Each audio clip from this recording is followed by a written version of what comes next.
Pastry Chef Robert Coco is joining me to make a wonderful dessert. This is a cheesecake, and it's not any type of cheesecake. This cheesecake, there's a few steps to it, but it is spectacular, isn't it? It is, Justine. It's one of my favourite recipes. It's light, it's fresh, it's fruity. It's one of those cakes for all special occasions. You make this because it just tastes so good. Absolutely. All right, so what can I do to start off? Okay, so if you'd like to soak the sponge with Cointreau syrup, it's 1 part sugar, 1 part water, and we add a dash of Cointreau syrup or any liqueur for that matter. And for the sponge recipe, we have that on Everyday Gourmet website, so you can follow that and make your perfect sponge, which is so moist. Look at that, bouncy. Nothing like a moist sponge. Exactly. Okay, so I'll do this. So I'm going to separate the eggs. Justine, if you can pass me the bowl, please. Sure can. Thank you. Okay, so we're separating 3 eggs now. Egg white in our mixer. And so what are we using the egg whites for? So we're later on going to make a Swiss meringue. Beautiful. What I love about a Swiss meringue is it's very velvety and very easy to work with. Justine, if you can now move on to the lemons, if you could just squeeze those 3 lemons, please. Can do. What I'm going to do is I'm going to add the egg yolk and the sugar together. Give that a light whisk. I'm going to cook that over a hot water bath to approximately 36 degrees.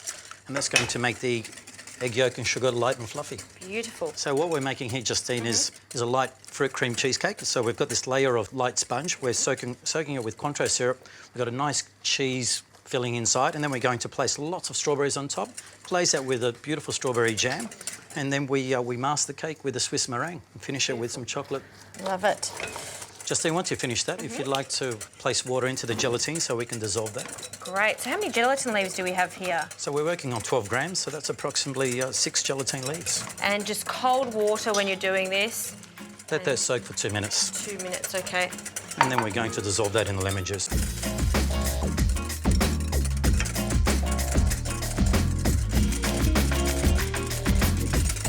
Justine, this pate bomb is ready to go. If you like to start whipping the cream. I sure can. And I will start with the gelatine and lemon juice. So we need quite a lot of cream for this, about 600 millilitres of cream. That's correct, and whip it to a soft peak. We don't want it too firm. I'm going to add my lemon juice into this saucepan and then add my softened gelatine. And you don't want that to boil, do you? No, that's correct. If you do boil gelatine, it does destroy the whole purpose of using gelatine in any recipe. So I'm just slowly heating up the lemon juice and gelatine, and it's all dissolved now, so we'll just put that aside and we'll use that shortly. All right. Okay, now I'm going to remove the egg yolk and sugar mix. That's light and fluffy. Okay, that's reached about 36 degrees. And now we're going to move over to our cream cheese filling. Going to add the mascarpone to that. Okay, we're going to add some caster sugar to that as well. And you've really got to get in there and give it a good mix.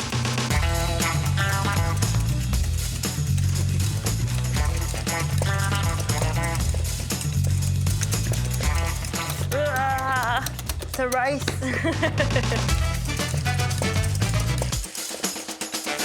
So this cream is perfectly whipped. You happy with that? Perfect, soft peak, just the way I like it. Great. So I'll take that whisk out. And how's your cheese? It's all smooth. Okay, so that's smooth and light. So what I'm going to do now is I'm going to incorporate the egg yolk mixture and the cream cheese filling. Sure. What I like to do is I like to add a little bit of that cream cheese filling to the egg yolk. And what that does is it stops it from forming lumps, and it just makes the recipe a lot smoother. It does. It sort of Well mixed and loosens it up a little emulsified bit. together. Yeah. Okay, I'm going to place that egg yolk mixture into the cream cheese filling.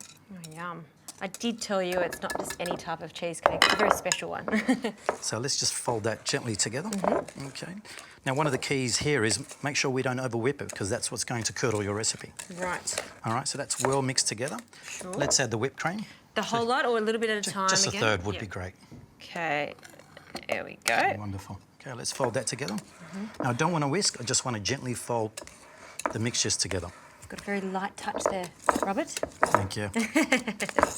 Okay, if I can have the rest of that cream. Sure. A bit more. Okay, now at this stage, I'm going to remove the whisk.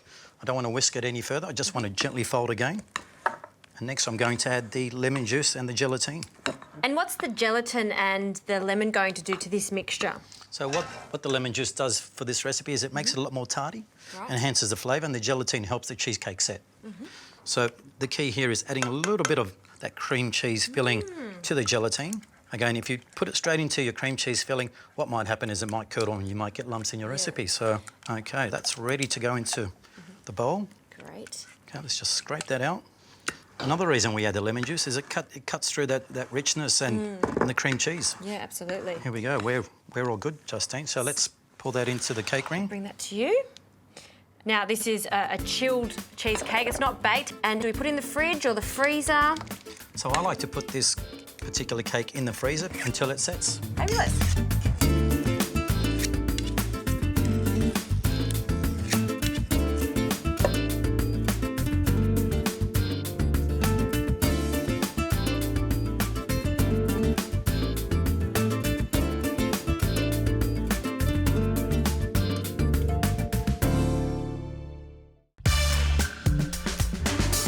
Now, we've just removed the cheesecake from the freezer. It's set perfectly. And now we're on to making it look really pretty, aren't we? It has set beautifully. I'm going to place these fresh, juicy strawberries on top. Meanwhile, if you'd like to make a Swiss meringue, I can. you'd like to beat the egg white and the sugar in a hot water bath until approximately 45 degrees. Okay. And then we'll get that whisking on a high speed. Fantastic. So I'll get onto that. And I'm going to decorate the top of the cake with these juicy strawberries. I like to have the strawberries all the same size if possible. Gosh, they look good. So once I finish putting these beautiful strawberries on top of the cake, I'm going to glaze the cake with this beautiful ruby red glaze. Wonderful.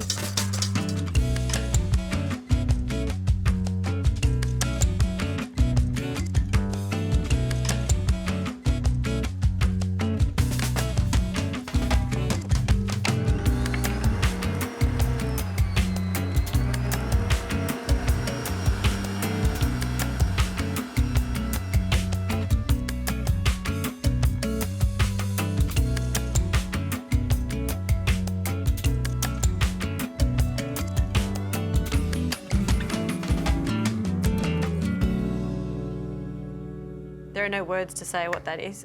It's so gorgeous. Well, the cake's not finished yet. So, It's not finished. So let's remove the cake ring and let's move on to the Swiss meringue.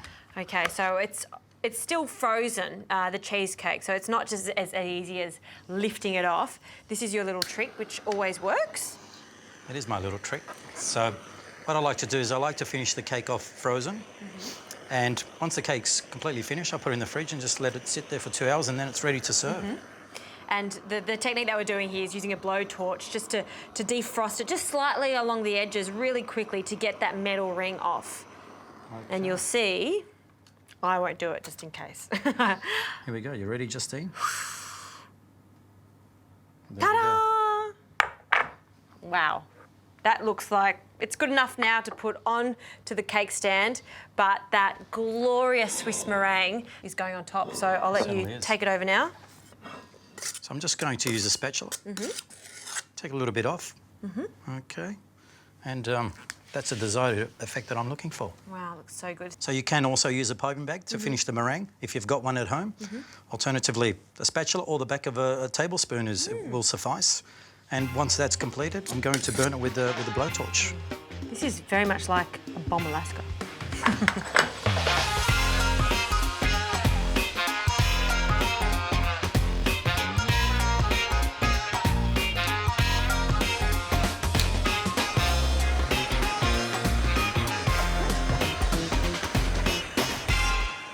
Well, it's like a semi-bomb Alaska. We're not covering the top, and why would we? Because those strawberries look so fantastic. This is a dramatic dessert. This is a dessert that you want to do when you really want to impress someone, isn't it? This is a real showstopper. So for any special occasion, dinner party, this has always been a winner. Well, Robert Coco, you have impressed me. This is gorgeous. And you've still got a few little garnishes on top. We do. We're almost there. So put a little bit of white chocolate there, tempered white chocolate. That's correct. I've got 3 chocolate curls. Love the contrast of colour between the strawberry and the white chocolate. Love to add some pistachio slivers. Just sprinkle that around. Well, the colours, the pistachios against that. Beautiful contrast with the red. That red, incredible. And the final touch is a chocolate garnish. Oh. And there you go. There's my strawberry and meringue cheesecake. That is not just any type of cheesecake. That's a Robert Coco cheesecake. It's gorgeous. Well, now I want that for my birthday this year. I say that about every cake, but that one, I really want this one for my birthday. Done. I'll be there. Done. Thank you. Cheers.